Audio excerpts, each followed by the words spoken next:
script is actually like the trampoline. It's not the actual aim, but it helps you to go to the aim. Uh, but for me, it's a connection that is beyond myself, that needs to be there as I'm reading. Meaning that at the end of reading the script, somehow the yes doesn't belong to my mental world.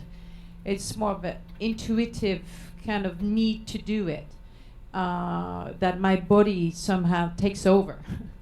And even though I'm thinking and I analyze the script and all that, but I'd say the first yes, you've got to trust something in you that is beyond your knowledge somehow. And as I'm working on it, I recognize why I said yes at the beginning, which sometimes when I say yes, I don't know yet, but I know I've got to do it. So I'd say it's another sense.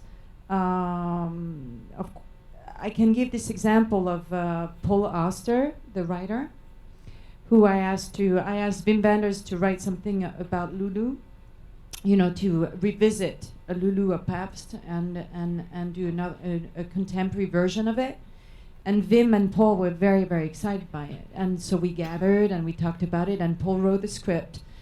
And at the end, Wim said, well, I can't direct that film. It's so personal, you've got to direct it. So Paul finally decided to do it. And we rehearsed together. Harvey Keitel was supposed to do it. We worked like for a week in Paris. And at the end, just before I jump into it, I read it again, like trying to just be between me and myself. And I read it and I felt, I can't do it. This connection is not there. So my mental said, yes, I want to work with Paul. I'm excited by the Lulu. But somehow, as I'm reading it, it's not there. So it's a little risky because you feel responsible of the whole process. But at the end, you've got to be true to yourself. Not doing a project for reasons, but doing a project that you can escape from it. Like changing my methods all the time, adapting myself with my life. Sometimes I jump into films without thinking. I was choosing 3 days before, like Rendezvous, or even The Unbearable Lightness of Being. It was like a week before. And sometimes I'm working like a year before. So there's no rules. I don't stick to a rule. I think you've got to adapt yourself in many different circumstances, and as the director adapt themselves to the actor, sometimes the actor needs to talk more or not talk or whatever. The actor as well needs to adapt with the request of a director. So like The English Patient, we rehearsed like 2 weeks before. But on other cases, there was just one reading through, and it was it. So I've been preparing in very different ways, just sometimes having a little stone in my pocket was my preparation, because I had a connection there that was physical and hidden and special. I'm thinking of a film, The Night is Young, but it's called Mauvais Sang, Bad Blood in French. So you've got to be the inventor of your own method. Of course, with Susan Batson, I've been working with her since for about 9 years, but sometimes I choose to work with her. Sometimes I prefer to be on my own. It depends. But I don't like to stick with habits. That's my rule. Okay. I'm just curious, when in your career, or what was it that you came to the realization that you might want to have a coach in your work? I always had a strong relationship with teachers, people that taught me and opened horizons to me. But there was a moment I felt like I'm alone. I feel alone. Because on a set with directors, it's they're not there to help you. somehow. You've got to deal with your own shit on your own, and they have million things of things to think about and resolve, and they're so tense for. So you've got to come on the set with your luggage somehow, with your prep and having a view on why you're here and what you do, what you want to do with it, with the story. And I went to see Michael Haneke. He was in Austrian shooting a film, and we had a conversation. And I said to him, "I'd like to find someone who doesn't, caress me on the right side of the hair, being too nice to me. I like to have some kind of somebody who provokes me, who goes with a little bit of poking. I need a little bit of to go further." And so he said to me, "Well, I know one genius," and coming out of his mouth, genius was a very meaningful word.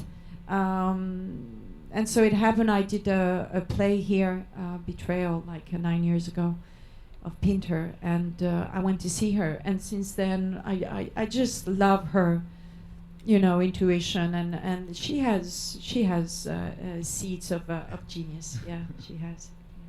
Would you advise young directors to have that same attitude, not to, when they're working with actors, not to have the coach around at all?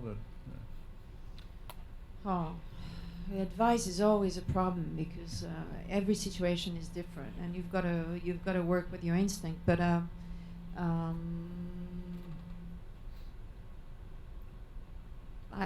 can't give any advice for that. Okay.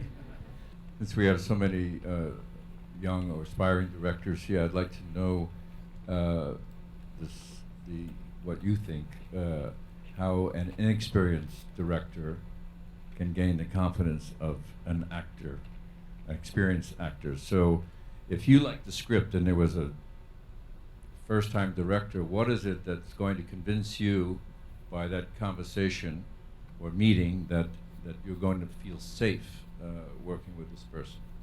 I never think of, when I work with someone, whether he's a first-time director or second-time director or 30 times director. For me, he's a director, and the vision of the film, we've got to share it together, we've got to find it together.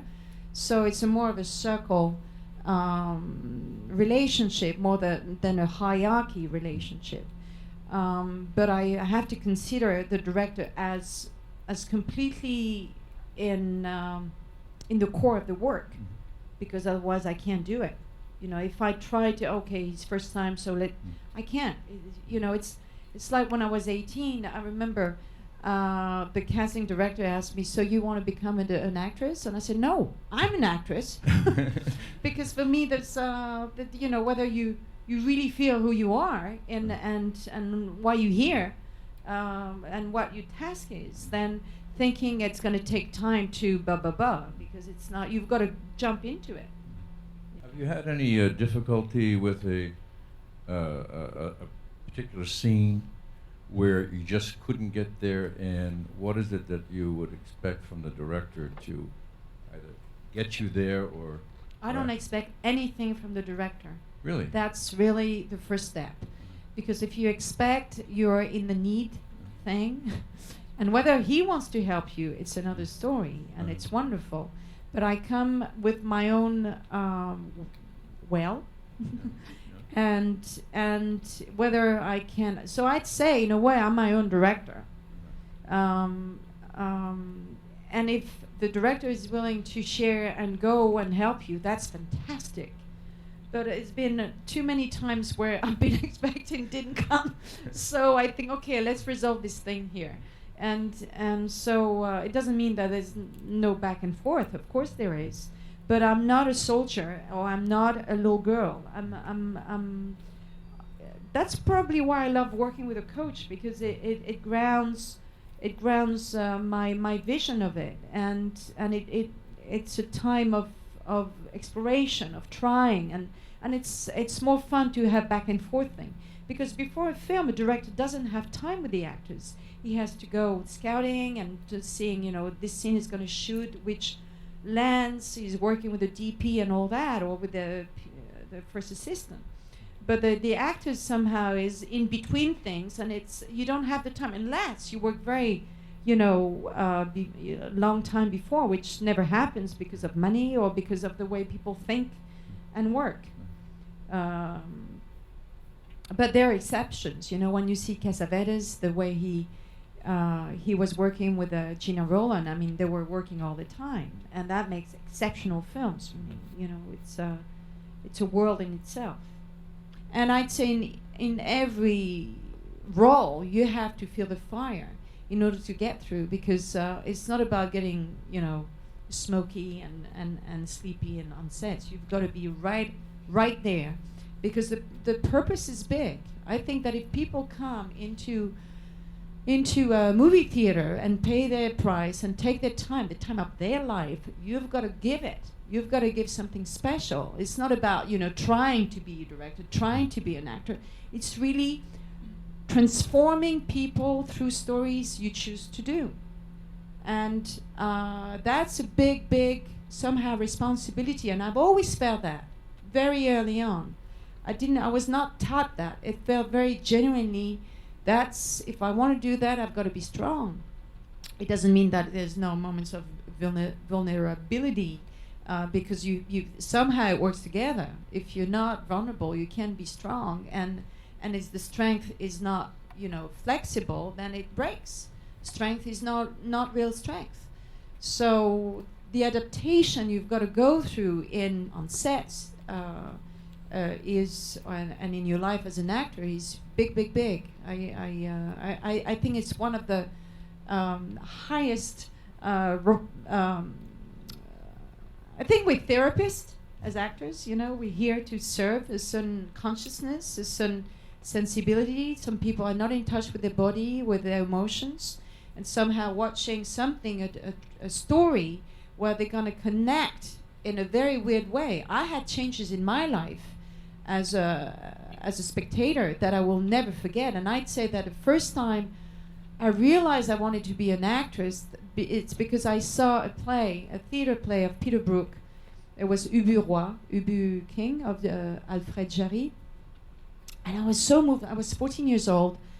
I was so moved and so happy. I was so happy. I say, if this guy can make me happy like this, I want to do the same thing. I want to make people happy, because there's something in this dark place. We all look, the same piece, which is just amazing. It's the place of transformation. We're all sitting together in this dark place, and yet there's something in us that's ignition of something inside that there's no comparison to anything. It's very, very special. I think we're very lucky to do this, to direct or play or be in this world of vision arts, we have to take responsibility of it. Just not to make a film in parentheses, or for reasons, give me a little money, or give me a little fame, or give me a little this or that, but to have a bigger view on it, because it's I think it's one of the greatest opportunity to, I'd say, change the world or transform people. The quality of listening is really the key, I think. That you're so much into it that you're part of it. You're with it. You're like another limb of the actor somehow. Sometimes just the trust of the actor is enough. Depends which actor you have in front of you. But trusting it's going to come. So you don't judge it. You don't try to put your hands on. But just letting it happen. So it warms up, and at a certain point it comes. As some directors, they would jump on the actor as soon as the first take happens, in thinking that they've got to control the volume or whatever needs to be here and there. If you put too many mental things on an actor, for me, I think it's a little dangerous, because we're not into the mental world. we're connecting all the layers in us in order to make it life possible, life real. So it's the body, it's the sensation, it's the feeling, it's the emotion, it's the spirit. But it comes with the body. So sometimes just one word would be enough, or just being there, or just the way of the presence. If you withdrawn with your remote control TV thing and trying so much to get it from an outside point of view, it can be a little difficult to reach your actor because he's not into that world. He's trying to reach something inside because you've got to start inside out. Sometimes an outside image can help the inside, but it's so there's a kind of a protection you've got to achieve with your actor, but at the same time you've got to push a little bit if it doesn't happen. So it's really an equilibrium, and that has to go with your intuition. I'm a woman of no regrets. I have to say, that's my decision, because I feel like there are several actresses that are on the same script. It happened to me, and it happens in general. At the end of the day, who has the film belongs to her. And that's the way it happens. And you have to let it go and wish her or him the best, because it's fucking hard. So I have no regrets, really. Some betrayal situations I wished I hadn't been through, but at the same time, a little humiliation allows a humility to come to your life, and I think we need that because we can only be at the top of the peak. You've got to feel some ups and downs in life, because otherwise there's no root in your persona. You need to travel. Well, normally I would say, what advice do you have? But I think in all the answers that you gave to the questions, you gave lots of good advice. So, and I really thank you for coming here.